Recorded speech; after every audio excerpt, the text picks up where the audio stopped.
이번에는 2016년 2월 12일 일본 국립암연구센터의 자료인 담관암의 치료 방법의 어떤 선택지, 즉 치료 방법에 대해서 말씀드리겠습니다. 우선 담관암은 그 전편에서도 얘기를 했다시피 아주 그 치료 방법이 아주 그 제한이 되어 있습니다. 그러니까 치료 방법의 선택지가 별로 없다는 거죠. 그리고 가장 중요한 담관암에서 가장 중요한 치료 방법 중에 하나인 그 수술 또한 아주 복잡해가지고 뭐 어떤 병원이라든지 이 수술을 할 수 있는 이런 어떤 암이 아닙니다. 그만큼 아주 섬세하고 고도의 어떤 기술을 요하는 어떤 그런 수술이라는 것이죠. 그래서 특히 이 담관암 중에서도 우리가 담관암을 원위 담관암 혹은 간 문맥부 담관암 혹은 간내 담관암 이렇게 한 세 가지로 나누어 우리 이제 병기도 살펴보고 했는데요. 이 문맥부, 간 문부 쪽에 있는 담관암은 이게 아주 기술적으로 굉장히 어렵기 때문에 우선 진단도 진단이야 어느 병원에서 나올 수 있을지 모르겠지만은 수술만큼은 어떤 아주 퀄리파이드 된, 소위 말해서 어떤 기술이, 전문 기술이 완전히 검증이 된 그런 병원을 찾아가서 그런 담당 외과의에게 일단 상담을 해서 치료를 받는 것이 중요합니다.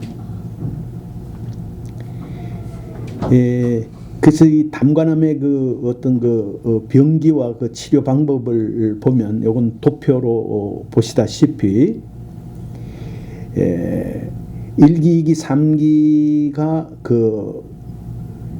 일단 수술이 가능하고요. 4기에서도 아주 일부는 가능하게 되어 있습니다.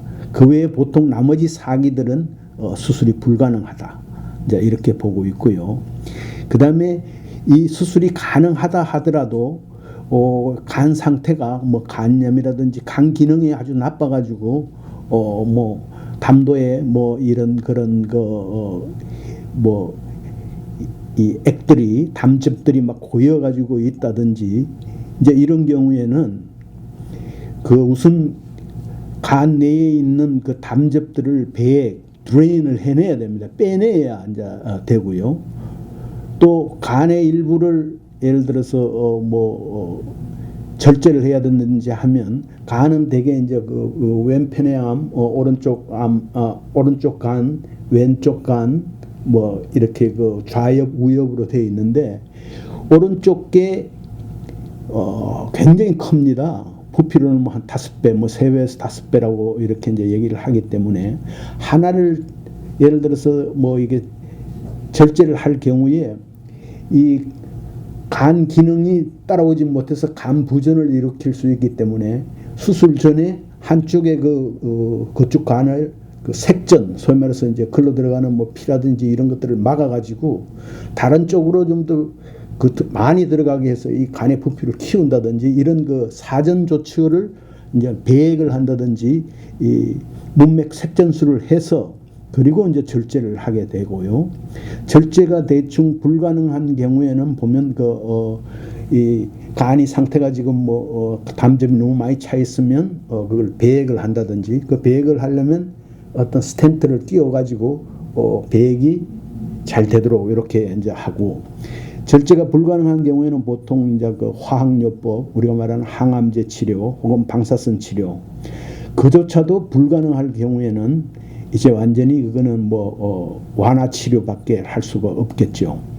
그러나 이게 절제가 가능한, 소위 말해서 간 절제가 가능한 경우에도 수술 방법이 한 3가지 정도가 있는데요. 우선 담관 절제를 할 때 담관만 절제를 하는 것이 아니고 그 경우에 따라서 간의 일부를 또 절제를 한다거나 혹은 담낭, 말하자면 쓸개를 같이 묶어서 절제를 하는 방법이 있고요. 그 외에 또 이 췌장에서 나오는 췌장의 제것 최두 12지장 절제 플러스 인근 림프절을 절제하는 방법. 그 외에 이제 우리 간 외 담도만 절제하는 방법. 보통 이제 이렇게 나눌 수가 있습니다. 그래서 절제 가능한 경우라도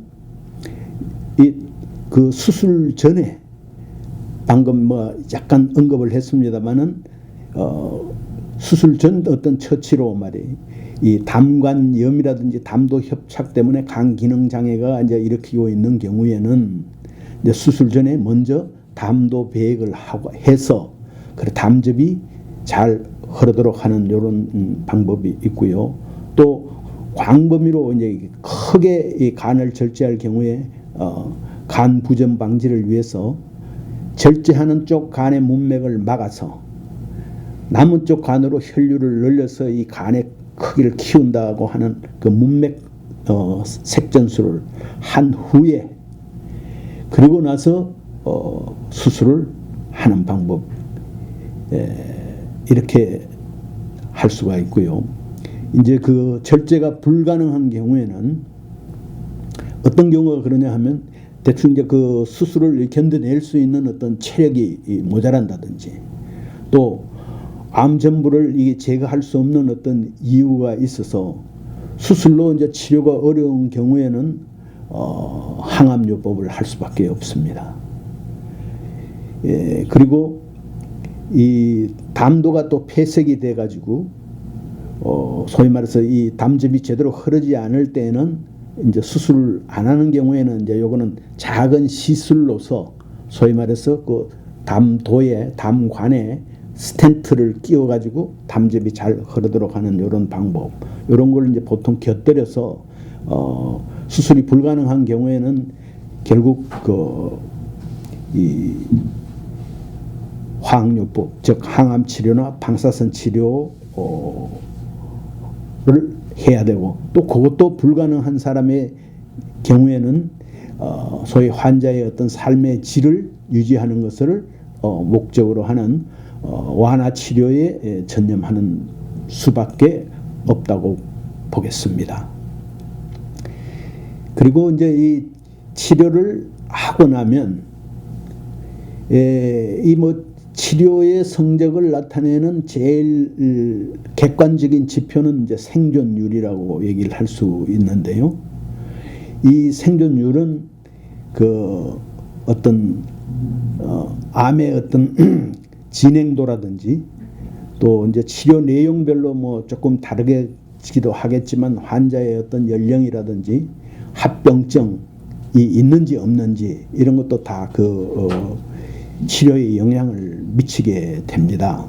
그래서 이 담관암의 생존율을 보면 평소에도 저희가 말씀을 드렸습니다마는 이 담관암의 생존율은 결국은 그 어떤 통계로 밖에 볼 수가 없는데요. 그 통계라는 것은 현 시점에서 적어도 길게는 10년, 7년, 5년 전부터 현재에 가까운, 그것도 현재가 아니고 보통 그 기준 연도에 전년이라든지 전전년까지의 5년, 7년, 10년의 어떤 통계를 가지고 그 생존율을 이제 나타내는 것이기 때문에 지금 제가 말씀드리는 요 생존율보다는 현재는 조금 나아질 수도 있다. 이건 아직 어떤 누구도 어떤 정확한 통계를 잡을 수 없기 때문에 그렇기는 하지만 담도암의 경우에는 그동안의 어떤 치료 기법이 다른 암에 비해서는 이 새로운 어떤 그 치료법들이 나온 게 별로 없기 때문에 이 데이터의 생존율이 거의 거기에서 큰 변화가 없으리라고 개인적으로 추측을 해 봅니다. 그래서 이 담관암의 그 생존 5년 상대 생존율을 보면 요게 그 토탈 1848사례, 그러니까 즉 1848명의 어떤 그 통계를 그 데이터를 기준으로 한 것입니다. 그 1기의 경우에 보면요, 60.1%, 5년 뒤에도 살아있을 확률이 60.1%입니다. 근데 2기로부터 들어가면서 급격하게 이 생존율이 떨어지는데요. 2기는 26.7%로 갑자기 떨어지고 3기 생존율은 17.3%, 그리고 4기 생존율은 2.9%에 지나지 않습니다. 예. 그래서 다른 장기의 암에 비해서 생존율이 굉장히 조금 상대적으로 낮다, 이제 이렇게 볼 수가 있습니다. 예, 이런 점은 그 해당 병기별로 대체 어느 정도의 그 생존율을 가지고 있구나. 물론 일본의 자료입니다만은 뭐 일본이 한국보다 못할 게 하나도 없습니다. 그리고 이제 이 치료법을 우리가 생각을 할 때, 비록 담도암이 어떤 치료 선택지가 거의 제한되어 있고, 뭐 수술 플러스 일부 뭐 항암제, 아주 극소수의 항암 치료와 방사선 치료밖에 없긴 하지만, 그래도 이런 치료를 그 치료 방법을 선택을 할 때 환자나 가족들이 좀 뭐랄까 더 적극적으로 참여해 주시는 것이 저는 좋다고 봅니다. 그래서 우선 자신의 병의 어떤 상태를 우선 잘 봐야 되죠. 뭐 몸의 전신 상태, 소위 건강 상태는 뭐 의사도 잘 알겠지만 본인이 제일 잘 알 수 있을 것이고, 이 건강 상태는 이 어떤 치료 선택에 있어서 매우 중요합니다. 왜냐하면 이 가장 어떻게 보면 우리 신체 내에서 중요한 장기를 뭐 일부를 뭐 잘라낸다든지, 또 뭐 담관을 잘라낸다든지 하는 이런 복합 수술이기 때문에 담관만 잘라내는 게 아니라 뭐 간의 일부도 잘라낸다든지 뭐 이런 또 다른 뭐 이 췌부, 우리 췌장의 일부 이런 것도 잘라내야 되기 때문에, 그래서 자신의 건강 상태를 일단 본인의 느낌으로 우선 파악을 하고, 그리고 이 담당 진단을 내린 의사와 아주 적극적으로 그 자신의 어떤 병기를 확인을 하고 해야 된다고 저는 생각을 합니다. 그래서 중간 결론을 내리자면, 어떤 진단이나 진단 결과나 또 치료법에 대한 그 설명을 충분히 들어서 본인이 이 정도 어떤 납득이 되면 뭐 한번 그 결정을 할 수 있지 않겠습니까? 그러한 상황을 만든 후에 치료법도 본인이 최종 결정은 물론 의사와 상의를 하지만은, 저는 한번 뭐 예를 들어서 몸의 리스크를 좀 걸고라도 뭐 수술을 하고 싶다, 아니면 나는 뭐 도저히 수술을 견딜 수가 없을 것 같으니까 뭐 항암 치료를 받고 싶다, 뭐 이런 것을 의견을 적극적으로 말해주는 것이 좋고요.